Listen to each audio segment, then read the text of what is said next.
योगायोगाच्या गोष्टी असतात. पण मी घरांच्या नावावरती कधीच मतदान मागितलं नाही की मला मतदान करा, हे करा. संपूर्ण महाराष्ट्राचं, संपूर्ण देशाचं ज्या लोकसभा मतदारसंघावर लक्ष आहे त्या सातारा जिल्हा लोकसभा मतदारसंघामध्ये आपण आहोत. या लोकसभा मतदारसंघातली महायुतीचे उमेदवार छत्रपती उदयनराजे भोसले आपल्यासोबत आहेत.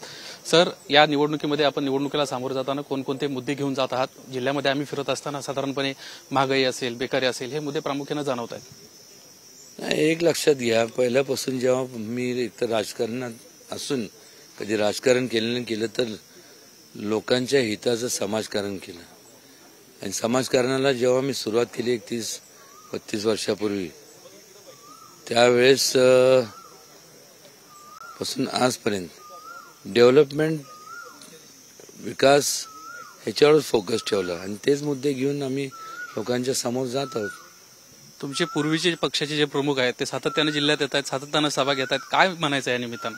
नाही, आता त्यांचं पण नाइलाज आहे ना, कारण की कोकणात आता कोण नाहीये, खानदेशमध्ये नाही, विदर्भात नाही, मराठवाड्यात नाही, आता पश्चिम महाराष्ट्रातच, आणि ते सुद्धा अख्खेच पश्चिम महाराष्ट्र नाही, 1-2-3 जिल्हे म्हणजे तिथं.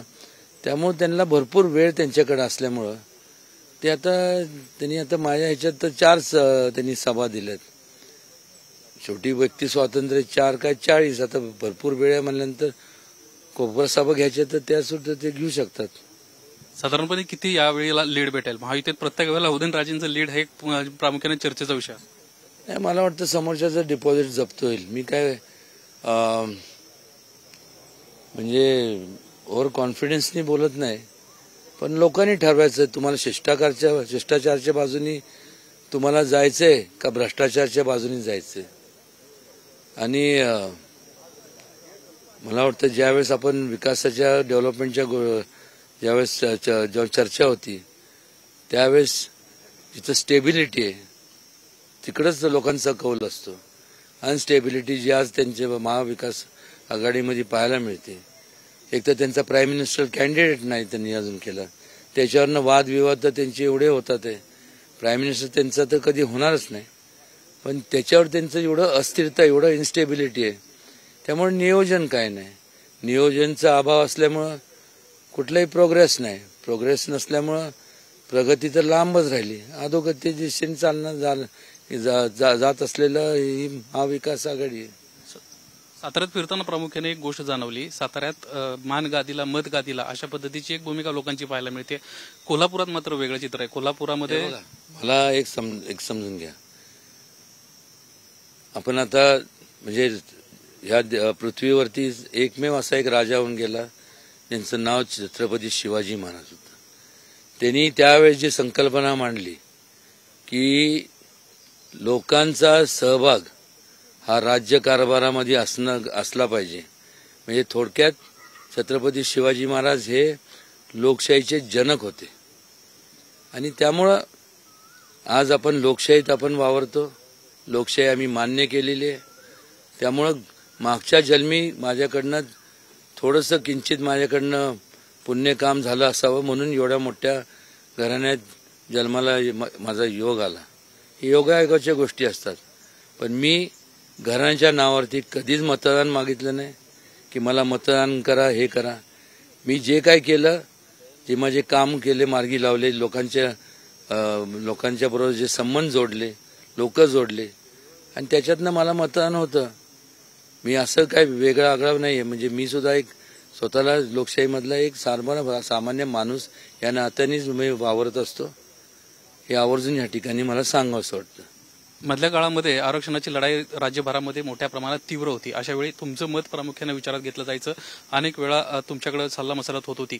आता पुन्हा एकदा त्यानंतर प्रामुख्याने जातीनिहाय जनगणनेची मागणी जी आहे ती जोर धरू लागली राज्यामध्ये. एक लक्षात घ्या ना, त्यावेळेस आता सध्याचे जे यशवंत विचार सारखं त्यांचं ते जोडले जातात ज्यांच्याबरोबर, कारणीभूत तेच लोक आहेत. VP सिंगचं गव्हर्नमेंट होतं पंतप्रधान असताना, मंडल आयोग तुम्ही लागू केला.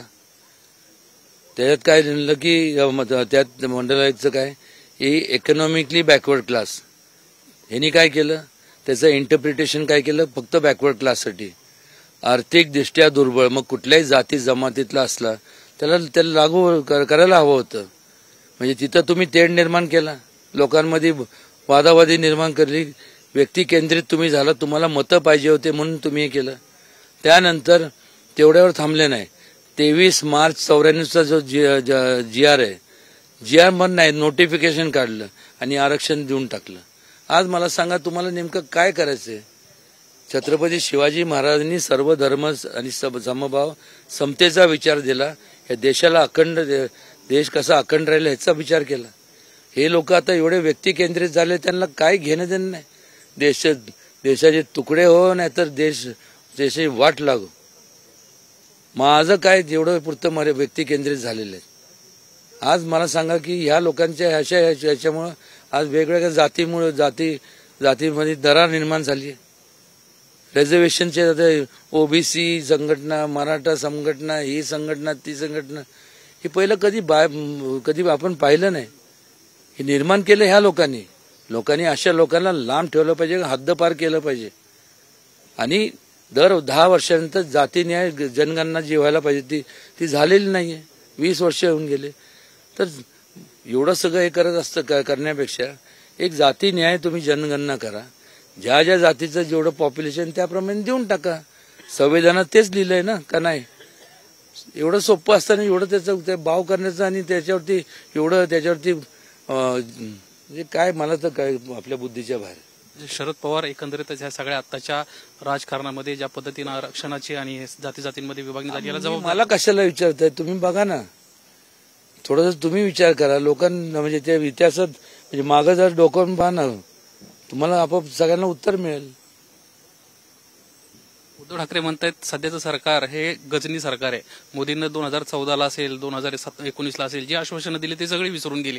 त्यामुळे हे गजनी सरकार आहे, हे विसरून जातात. गजनी म्हणजे गजनी नावाचा सिनेमा आला होता. त्या गजनी सिनेमामध्ये 5 ते 7 मिनिटांमध्ये संबंधित व्यक्ती जो आहे तो विसरून जात होता. अशा पद्धतीची मोदींची परिस्थिती, अशी थेट त्यांची टीका आहे. त्यांनी काय बोलले मला माहित नाही. निदान म्हणजे त्यांनी काय असं केलं, कसं आहे, दुसऱ्याकडे बोट दाखवताना सोपं असतं. जेव्हा एक बोट आपण दुसऱ्याला दाखवतो, 3 बोट आपल्याकडे पॉइंट असतात. तुम्ही काय केलं ते सांगा आणि मग त्या दुसऱ्यावरती टीका करा ना. स्वतः काय करायचं नाही. आणि मग मत मागायचं असेल तर संविधानाचा आधार बदलणार, हे करणार. कोणी बदललंय? कोण बदलायला निघालंय? आणि का बदलावं?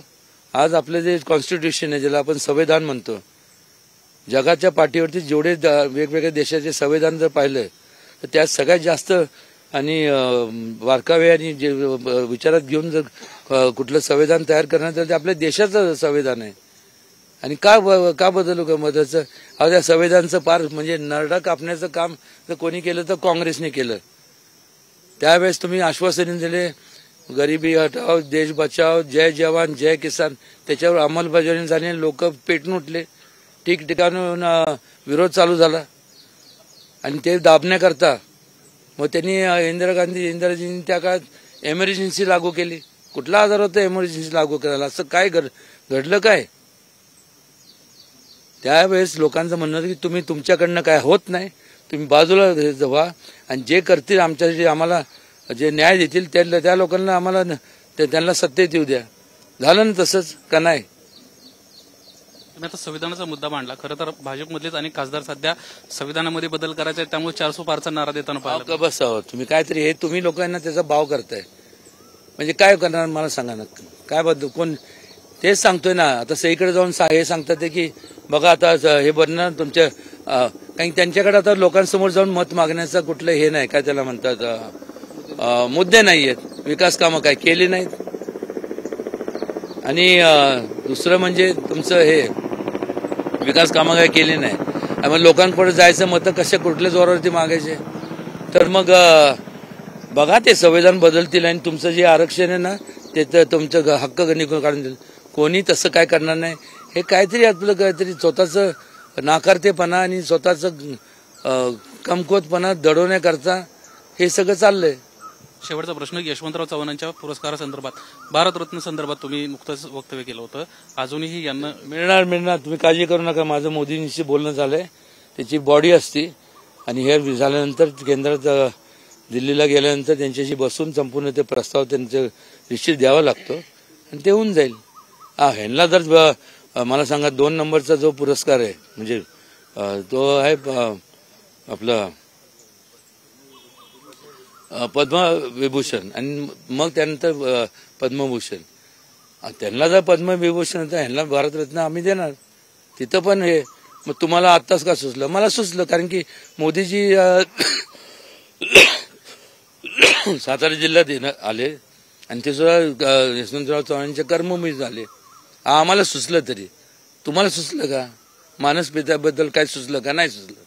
तुम्ही आपलं घेऊन मोकळे झाला, मानस पित्याला विसरून गेला. धन्यवाद सर आमच्याशी बातचीत केल्याबद्दल.